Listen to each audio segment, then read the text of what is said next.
We visited a couple of times in the past, and it's always a pleasure because Tony Butala has been in show business for a long, long time. Not too many longs on there. Long time. How are you, Tony? I'm doing just fine, and I'm a long, long way from you right now.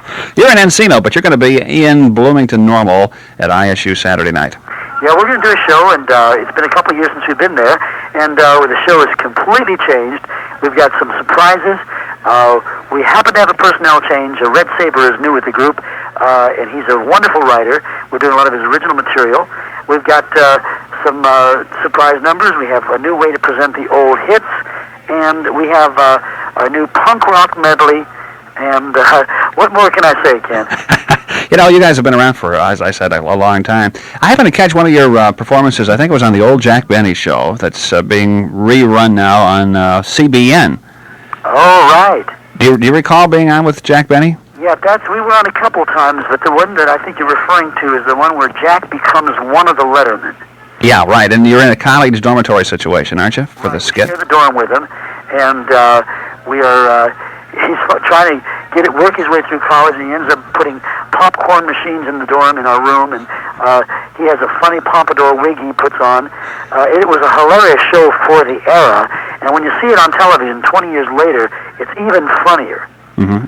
You guys really haven't changed a whole lot, though, have you? Not really. I've gone through crazes where the hair has gotten longer. If you look at our 52 album covers, line them up in a row, and you can actually watch my hair grow. It get longer.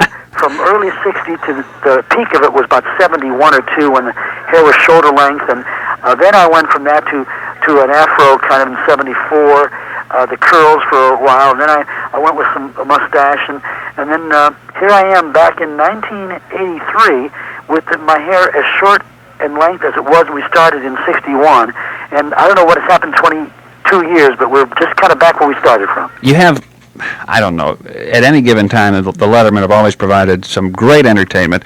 You're fun to watch visually as well as to listen to, but you've got a nice blend.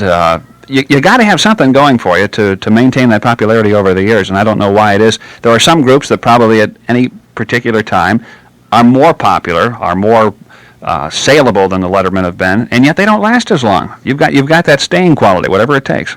Well, I think it's because we pay attention to every aspect of the career. One thing is that we do work on our show. We change our show every year. Some acts come by, they think they only have one show, and maybe they're not capable of doing anything more. And after a while, you come back to a town a couple times at the same show. Who wants to come see you again?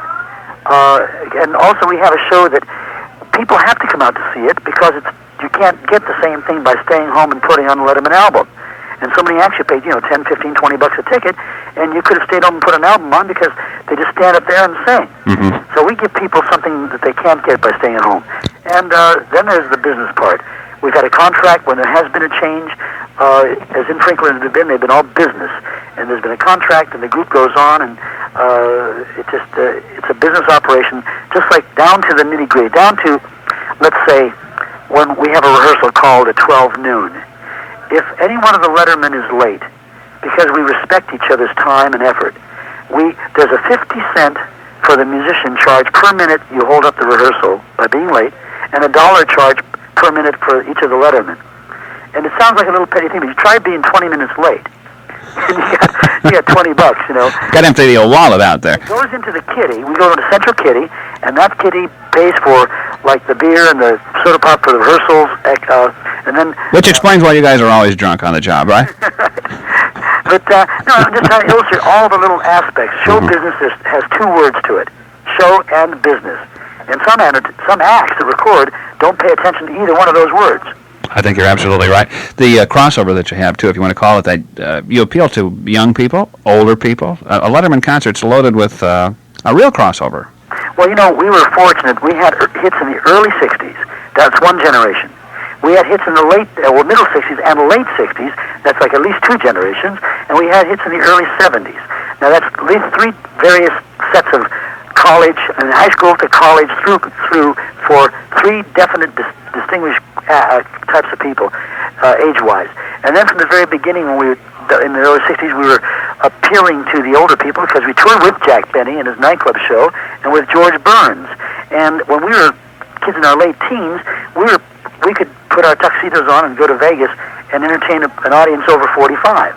So we nurtured an older audience when we were young, and now that we're older, we're gearing toward the younger kids too. But we have not had a hit single record for at least 8 years, and that puts a little crimp in mass appeal, because I have a 14-year-old son whose buddies don't know who we are. But, oh, that's got to be disheartening then. Yeah, but, and my son is the one that keeps coming up with the new material for my punk rock medley. He puts them together for me and tells me what acts I should be using. Mm-hmm. And we're still trying. We'll continually try to have hit records. That's the challenge. You're still a top drawer, and, well, Sinatra is too. I don't know when the last time Sinatra had a top record. John Davidson is, and he has never had a hit. Wayne Newton only had one in his life, and he's one of the top draws. So what it proves is those are the people who are entertainers. And just because a person has a hit record, that doesn't mean they can entertain. Absolutely. So many entertainers that are great consummate entertainers don't necessarily ever have a hit single. But there are a few of us who have tasted a little bit of both. And that's what I strive to. You want to keep them both going as long as possible. You started the Lettermen. Did you have any idea that it would be as successful as it's been? No, I didn't. I wasn't thinking of the future. I was thinking of, number one, hearing my voice on the radio, on a record. I didn't care if it was a hit. Then we got a hit or two, and then we started to tour, and we started to make albums, and then we started to do concerts. And then I started thinking, well, gee, this is a nice way to make a living. I could buy a new Cadillac and put my mom and dad in a new home.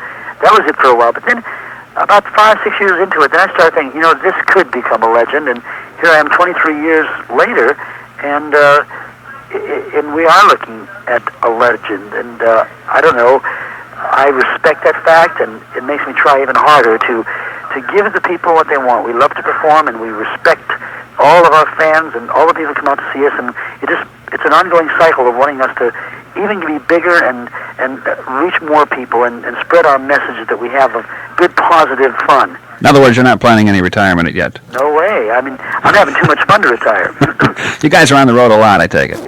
Well, it seems like a lot, and to a guy that has a 9-to-5 job, it's probably amazing, but we do have plenty of time at home. Like I've just been home for 10 days, and constant 24-hour days that I take my kids to school in the morning at 8:30, and I pick them up at 2:30 in the afternoon.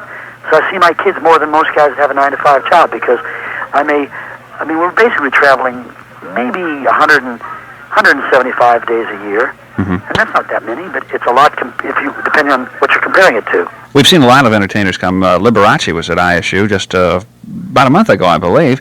People who entertain in Las Vegas. I'm wondering if you have any feeling, if you had your finger on what's happening in Vegas. It seems like so many acts have not played there lately. I don't know if people are pricing themselves out of the market, or do you know exactly what's going on? Well, yes.